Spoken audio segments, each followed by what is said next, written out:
வெற்றி பெற்ற பிறகும் தோல்வியில் துவண்டு நின்ற எதிரணியை நெகிழ வைத்த இந்திய அணியின் செயல். இந்தியாவை பாராட்டி தள்ளும் உலக நாடுகள். அந்த மனசுதான் சார் கடவுள். மெய்சிலிர்த்து போன ஒட்டுமொத்த சவுத் ஆப்பிரிக்கா. அதாவது இன்றைய நாளில் இந்திய அணிக்கு 2 மிகப்பெரிய மகிழ்ச்சி செய்திங்க. அவங்க சவுத் ஆப்பிரிக்கா அணிக்கு எதிராக 4 T20 போட்டிகள் கொண்ட தொடரில் நேற்று இரவு நடைபெற்ற கடைசி T20 போட்டிகளிலும் வென்று 3-1 என்ற கணக்கில் இந்திய அணி இந்த தொடரை வென்று சாதனை படைத்திருக்கிறது. மேலும் இந்த போட்டி நடைபெற்ற அதே நேரத்தில் இந்திய கேப்டன் ரோஹித் சர்மாவுக்கு ஆண் குழந்தையும் பிறந்துள்ளது. இவருக்கு ஆண் குழந்தை பிறந்த அதே நேரத்தில் இந்திய அணி இங்கே மிகப்பெரிய வெற்றியை பதிவு செய்திருக்கிறது.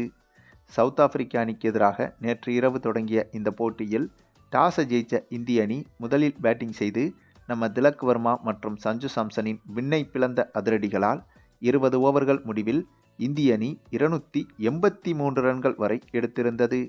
அந்தளவுக்கு T20 வரலாற்றில் ஒரு மிகப்பெரிய இலக்கை நேற்றைய போட்டியில் நிர்ணயித்திருந்தது இந்திய அணி. மேலும் இதில் ஆச்சரியம் என்னவென்றால் T20 வரலாற்றில் ஒரு அணி எடுத்த அதிகபட்ச ரன்கள் என்ற வரிசையில் முதலிடத்திலும் இந்திய அணிதான் இருக்கிறது. இப்போது 2வது இடத்திலும் இந்திய அணிதான் இருக்கிறது. ஏனென்றால் கடந்த தொடரில் பங்களாதேசுக்கு எதிரான போட்டியில் 297 ரன்கள் எடுத்திருந்தது இந்திய அணி. இதுதான் சர்வதேச T20 வரலாற்றில் ஒரு அணி எடுத்த அதிகபட்ச ரன்கள். அதற்கு பிறகு நேற்று நடைபெற்ற இந்த போட்டியில் இந்திய அணி எடுத்த இந்த 283 ரன்கள் தான் சர்வதேச T20 வரலாற்றில் அதிகபட்சமாக எடுக்கப்பட்ட ரன்கள் பட்டியலில் 2வது இடத்தில் இருக்கிறது. இந்த சாதனையில் ஜிம்பாப்வே, நேபாள் போன்ற அணிகளும் இதைவிட அதிக ரன்களை எடுத்திருக்கிறது. ஆனால் ICCயால் முழுமையாக அங்கீகரிக்கப்பட்ட அணிகள் என்ற அடிப்படையில் இந்த சிறு சிறு அணிகள் எல்லாம் சர்வதேச முழுமையான கிரிக்கெட் அணியாக அங்கீகரிக்கப்படாது. ஆகையால் தான் சர்வதேச அளவில் முழுமையான அணியாக அங்கீகரிக்கப்பட்ட அணிகளை வைத்து மட்டும் பார்த்தால் T20 வரலாற்றில் அதிக ரன்கள் எடுத்த அணிகளில் முதல் 2 இடங்களிலும் நம்முடைய இந்திய அணி மட்டும்தான் இருக்கிறது. ஆக இதுவே இந்திய அணிக்கு மிகப்பெரிய உலக சாதனையாக கருதப்படுகிறது.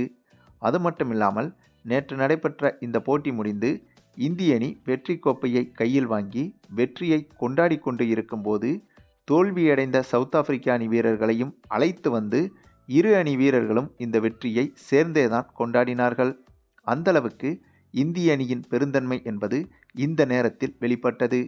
மேலும் ரஷ்யா, உக்ரைன், இந்த பக்கம் இஸ்ரேல், ஈரான் போன்ற ஒவ்வொரு நாடுகளும் போட்டி போட்டுக்கொண்டு மக்களை கொன்று குவிக்கும் இந்த நேரத்தில் சாதாரண ஒரு கிரிக்கெட் போட்டியில் கூட தோல்வியடைந்த எதிரணியையும் தட்டி கொடுத்து பாராட்டிய இந்தியாவின் இந்த செயல் தற்போது ஒட்டுமொத்த உலக நாடுகளுக்கும் ஒரு பாடமாக அமைந்துவிட்டது.